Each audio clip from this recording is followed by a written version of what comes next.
Good morning, જય શ્રી રામ મિત્રો. અત્યારે વાગ્યા છે સવારના 7 અને આજે છે શ્રાવણ મહિનાનો બીજો સોમવાર.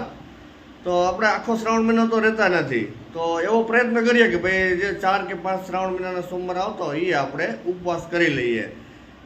તો અત્યારે સવારમાં આપણે ઉપવાસનું ફરાળ કરવા માટે બેઠા છીએ.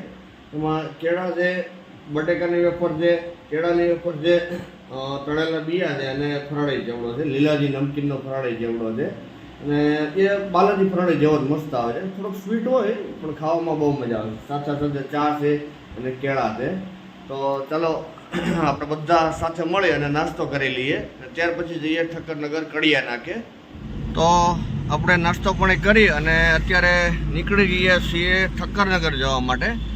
કારણ કે આજે આપણે એક જગ્યાએ ધાબાનું ફિટિંગ કરવાનું છે અને એક જગ્યાએ બીમનું ફિટિંગ કરવાનું છે. તો લેવાના છે સેન્ટિંગના કારીગરો.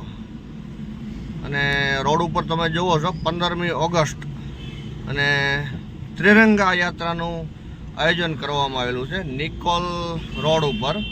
મસ્ત મજાનો દેશભક્તિની થીમમાં શણગારવામાં આવ્યું છે. જોરદાર લાગે છે. તો ઠક્કરનગર 4 રસ્તાથી 2 જોડી સેન્ટિંગવાળી અમારા કાકા છે સેન્ટિંગવાળા, અને એની સાથે એમના 3 જોડીદાર છે. 2 સેન્ટિંગવાળી જોડી અને એક લેવાનો હતો હેલ્પર લઈ અને આપણે ફરી જઈએ છીએ ગાડી ઉપર. તો અમે પહોંચી ગયા છીએ ગાડી પાસે અને અમારા બધા જ કારીગર અને માણસો મજૂરો આવી ગયા છે. પણ અમારા એક રણછોડ કાકા જે પ્લાસ્ટરના કારીગર છે કાયમીના, એ કારીગર હજી આવ્યા નથી. એમને ફોન તો કરી દીધો છે કે રણછોડ કાકા અમે બધાય તમારી રાહ જોઈને બેઠા હતી ગાડી ઉપર. તો એ નાકા ઉપર આવી ગયા છે રૂમેથી. તો હવે થોડીક વારમાં ગાડી ઉપર આવી જશે. આગળ હું પરિચય દેતો હતો ને અમારા રણછોડ કાકા, એ આ છે રણછોડ કાકા. તો અત્યારે આવી ગયા છે અને આપણે જવું છે કામ ઉપર. ચલો રણછોડ કાકા બે જાઓ, કારણ કે હું વરાજો ન હોય ને ત્યાં સુધી જાન કરી દઉં ઉપડે નહીં ભાઈ. આપણે આવી ગયા છે અત્યારે સુવાસ સોસાયટીમાં અને આપ જોવો છો મસ્ત મજાના સવારનો ઝરમર વરસાદ ચાલુ છે. પણ આપણને કંઈ નડે એવું છે નહીં. જનરલી બહારનું બધું કામ, પ્લાસ્ટરનું, ચણતરનું બધું કામ પતી ગયું છે. ખાલી એક નીચેનો પ્લિન્થ બીમનું કામ ચાલુ છે. એમાં પણ આપણે થોડો વરાપ રહેશે એટલે કામ થતું રહેશે. અને કોઈ એટલો બધો હેવી વરસાદ પણ નથી કે ભાઈ આખું કામ અટકી જાય. તો અત્યારે આપણે સીડી કેબિન અને હોલ અંદરની સાઈડમાં પ્લાસ્ટર ચાલુ છે. અમારા રમેશભાઈ એમણે કાલે લગભગ તો એક સીલિંગ અને 3 દિવાલો પ્લાસ્ટર સિંગલ કોટ કમ્પ્લીટ કરી નાખ્યો છે. અત્યારે લીટા માર્યા છે, એની ઉપર પાછું ડબલ કોટ પ્લાસ્ટર કરવાનું થશે. આ એક દિવાલ બાકી છે, એ દિવાલમાં અત્યારે એક કારીગર મૂકી દેશું એટલે એ પણ પ્લાસ્ટર પૂરું કરી દેશે. અને અમારા જીવારામ માલ ખાપે છે. માલ તૈયાર થાય છે અત્યારે પ્લાસ્ટરનો. અત્યારે ગ્રાઉન્ડ ફ્લોર ઉપર જે પાછળનો આપણે સૈયારો કોટ તોડી નાખ્યો હતો એમાં અત્યારે કોલમના પિંજરા આપણે ઊભા કરી દીધા છે અને કોલમનું ટાઈ બીમનું અત્યારે ફિટિંગ ચાલુ છે. સાથે અમારા મિસ્ત્રી રીંગુ વાળે છે. એમની સાથે અત્યારે કોટ છે ને એકદમ દોરી આઉટ હતો, એટલા માટે દોરી લઈ અને એક તમારા સોમભાઈ છે એ દોરી મારે છે અને જેથી કરીને છે ને બીમ ફિટ કરવામાં આપણને સરળતા રહે.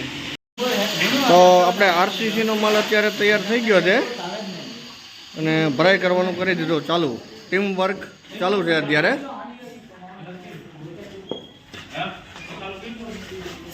અત્યારે જે 3 ફૂટ ડોગલા મળી દીધા છે ને એની ઉપર અત્યારે ટાઈ બીમ ભરવાનું ચાલુ કરજો. 3 ફૂટ ડોગલા છે એમાં અત્યારે માલ નાખવાનું ચાલુ છે. એવા 4 ડોગલા છે. આપણે 2 સિમેન્ટની બોરીનો માલ બનાવ્યો છે અને સોમભાઈ લગભગ એમનું પાયો છાપવાનું કામ કમ્પ્લીટ કરી લેવા એવા છે. ત્યાર પછી અત્યારે સેન્ટિંગવાળાને લાઈન મળશે પ્લિન્થ બીમ ફિટ કરવા માટેની. કોલમના ડોગલા ભરાઈનું કામ પણ ચાલુ છે. 3 ડોગલા ભરાઈ ગયા છે અને સાથે ટાઈ બીમના સરિયા પણ ગોઠવી દીધા છે અને રીંગુ પણ પોરવે છે અમારા મિસ્ત્રી. છેલ્લો એક કોલમ ભરવાનો બાકી છે અને મિસ્ત્રી ત્યાં રીંગુ પોરવે છે. એટલે અત્યારે માણસો થોડીવાર પાણી પીવા બેઠા છે.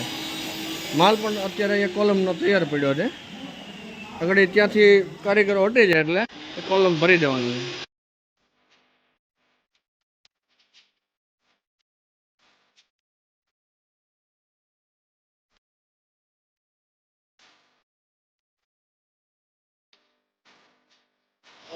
અત્યારે વાગ્યા છે બપોરના 1 અને બીમ ઘણો ખરો આપણે લોખંડ બાંધી અને તૈયાર કરી દીધો છે. હવે એની ઉપર અત્યારે આપણે મિસ્ત્રી ફરમા ગોઠવવાનું ચાલુ કરે છે. જો શક્ય હોય અને વરસાદ ન નડે તો બપોર પછી આપણે આમની ભરાઈ પણ કરી દેવાની છે, જેથી કરીને આવતીકાલે એની ઉપર ચણતર થઈ જાય. અને અત્યારે બધા કારીગર અને મજૂરોને જમવા જવાનો ટાઈમ થઈ ગયો છે, તો સાથે સાથે આપણે પણ ચલો નીકળી જઈએ જમવા. તો અત્યારે વાગ્યા છે બપોરના 4:30 ને બીમનું ફિટિંગ કામ કમ્પ્લીટ થઈ ગયું છે. તો આપણે આજે ને આજે તાત્કાલિક ઇમરજન્સીમાં ભરવા માટેનું આયોજન કરી દીધું અને એમનો માલ પણ અત્યારે તૈયાર થાય છે, ચાલુ છે મશીન.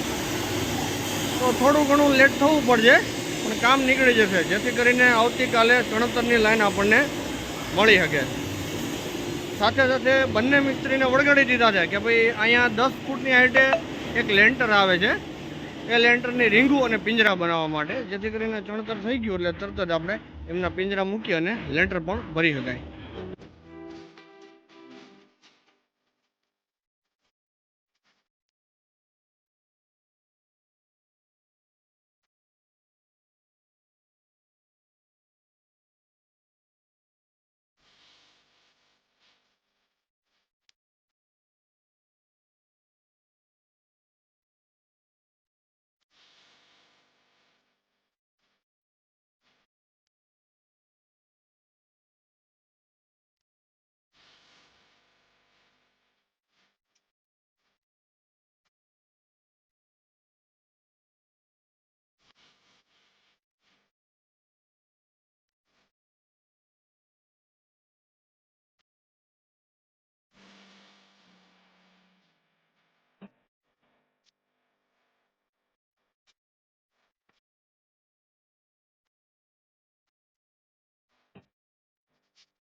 તો થોડું આપણે લેટ થઈ ગયું છે કારણ કે બીમ ભરતા હતા. અને તો આજના કામને આપણે અહીં વિરામ આપશું. જો આજનો વિડીયો તમને ગમ્યો હોય મિત્રો, તો મારા વિડીયોને લાઇક કરજો, શેર કરજો અને મારી ચેનલ કાઠિયાવાડી કડીઓને સબસ્ક્રાઈબ કરવાનું ભૂલતા નહીં. અને હા, બાજુમાં રહેલા બેલ આઇકોનને દબાવવાનું ભૂલતા નહીં, જેથી કરીને મારા અવનવા વિડીયો હું તમને તમારા સુધી પહોંચાડી શકું. તો ફરી મળીશું મસ્ત મજાના એક નવા વિડીયોમાં. ત્યાં સુધી આપના પ્રિય મિત્ર કાઠિયાવાડી કડીઓના જય શ્રી રામ, જય હિન્દ.